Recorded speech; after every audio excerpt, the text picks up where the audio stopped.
ఆస్ట్రేలియాతో జరుగుతున్న 4వ టెస్టులో టీమిండియా పోరాడుతోంది. తెలుగు తేజం నితీష్ కుమార్ రెడ్డి 176 బంతులు 10 ఫోర్లు 6తో 105 బ్యాటింగ్ అసాధారణ శతకంతో ఫాలోను తప్పించింది. ఆసీస్ ఆధిక్యాన్ని తగ్గించే దిశగా సాగుతుంది. నితీష్ సంచలన శతకంతో మూడో రోజు ఆట ముగిసే సమయానికి టీమిండియా 116 ఓవర్లలో 9 వికెట్లకు 358 పరుగులు చేసింది. క్రీజులో నితీష్ కుమార్ రెడ్డితో పాటు మహమ్మద్ సిరాజ్ బ్యాటింగ్లో ఉన్నాడు. భారత్ ఇంకా 116 పరుగుల వెనుకంజలో ఉంది. నితీష్తో పాటు వాషింగ్టన్ సుందర్ 122 బంతుల్లో ఒక 4 సహాయంతో 50 స్కోర్ చేశాడు. ఆస్ట్రేలియా బౌలర్ల ప్యాట్ కమిన్స్, స్కోట్ బౌలాన్ 3 వికెట్లు తీయగా నాదన్ లయన్ 2 వికెట్లు పడగొట్టాడు. తొలి ఇన్నింగ్స్లో ఆస్ట్రేలియా 474 పరుగుల భారీ స్కోర్ చేసిన విషయం తెలిసిందే. 5 వికెట్ల నష్టానికి 146 ఓవర్నెట్ స్కోర్తో మూడో రోజు ఆటను ప్రారంభించిన టీమిండియాకు శుభారంభం దక్కలేదు. దూకుడుగా ఆడిన రిషబ్ పంత్, స్కాట్ బౌలాన్ బౌలింగ్లో అనవసర షాట్ క్యాచ్అవుట్గా పెవిలియన్ చేరాడు.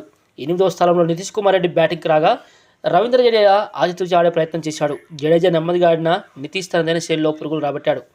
క్రీజులో సెట్ అవుతున్న ఈ జోడిని నాదన్ లయన్ విడదీశాడు. జడేజాను వికెట్ల ముందు బోల్తా కొట్టించాడు. జడేజా అవుటైనా క్రీజులో కూర్చిన సుందర్తో కలిసి నితీష్ రెడ్డి సాధికారికంగా బ్యాటింగ్ చేశాడు. దాంతో భారత్ 7 వికెట్ల నష్టానికి 244 పరుగుల స్కోర్తో లంచ్ బ్రేక్ వెళ్ళింది. రెండో సెషన్ ఆరంభంలోనే నితీష్ కుమార్ రెడ్డి 81 బంతుల్లో ఆఫ్ సెంచరీ పూర్తి చేసుకున్నాడు. ఈ అర్ధశతకాన్ని పుష్ప ట్రేడ్ మార్క్లో తగ్గేదేలే స్టైల్లో సెలబ్రేట్ చేసుకున్నాడు. హాఫ్ సెంచరీ అనంతరం అదే జోరు కొనసాగించాడు. ఈ క్రమంలో వర్షం రావడంతో ఆటకు అంతరాయం కలిగింది. ఆట తిరిగి ప్రారంభం కాగా నితీష్ అదే దూకుడు కనబరిచాడు. మరోవైపు వాషింగ్టన్ సుందర్ అసలు సిసలు టెస్ట్ బ్యాటింగ్తో నితీష్కు అండగా నిలిచాడు. దాంతో భారత్ 326 7 వికెట్ల నష్టానికి ట్రిబ్రేక్ వెళ్ళింది. మూడో సెషన్లో ఈ జోడీ సాధికారికంగా బ్యాటింగ్ చేసింది. ఈ క్రమంలో వాషింగ్టన్ సుందర్ 146 బంతుల్లో ఒకే ఒక్క 4 సహాయంతో హాఫ్ సెంచరీ సాధించాడు. మరోవైపు నితీష్ సెంచరీకి చేరువయ్యాడు. నితీష్ 96 పరుగుల వద్ద ఉండగా నాదన్ లయన్ వేసిన అనూహ్య బౌన్స్కు సుందర్ స్లిప్ క్యాచ్గా వెనుదిరిగాడు.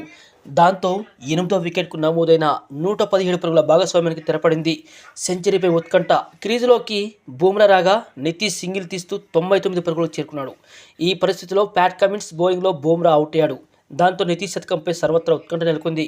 క్రీజులోకి వచ్చిన సిరాజ్ 3 బంతులను అద్భుతంగా ఆడి నితీష్కు స్ట్రైక్ ఇచ్చాడు. స్కాట్ బౌలాన్ బౌలింగ్లో 2 బంతులను డిఫెన్స్ చేసిన నితీష్ 3వ బంతిని బౌండరీకి తరలించి 171 బంతుల్లో శతకాన్ని పూర్తి చేసుకున్నాడు. నితీష్ శతకాన్ని చూసిన తండ్రి ముత్యాల రెడ్డి తీవ్ర భావోద్వేగానికి గురయ్యాడు. ఒకప్పుడు ఆస్ట్రేలియా వాళ్లకు కొరకరాని కొయ్యగా లక్ష్మణ్ మారాడు. అప్పట్లో లక్ష్మణ్ వికెట్ తీసేస్తాలు ఇక ముగిసిపోయింది అనుకునేవారు ఆస్ట్రేలియన్స్. ఇప్పుడు ఈ సిరీస్లో నితీష్ కుమార్ రెడ్డి ఆడిన చూస్తే ప్రతిసారి కూడా 40 పరుగులు పైన చేస్తూ తన యొక్క బ్యాటింగ్ మార్కును చూపిస్తూ టీమిండియాని కష్టకాలంలో అవసరమైన పరుగులు ఇస్తూ ముందుకొచ్చాడు. కానీ 8వ స్థానంలో బ్యాటింగ్ రావడం వలన అతనికి ఎప్పుడూ కూడా సరైన సహకారం అందించలేదు. ముఖ్యంగా వాషింగ్టన్ సుందర్ అందించిన సహకారం అంతా ఇంత కాదు. వాషింగ్టన్ సుందర్ ఆడుతుంటే ఏంట్రా బాబు ఇలా ఆడుతున్నాడు అనేంతగా మారింది. వాషింగ్టన్ సహకారంతో నితీష్ కుమార్ రెడ్డి అద్భుతంగా ఆడాడు.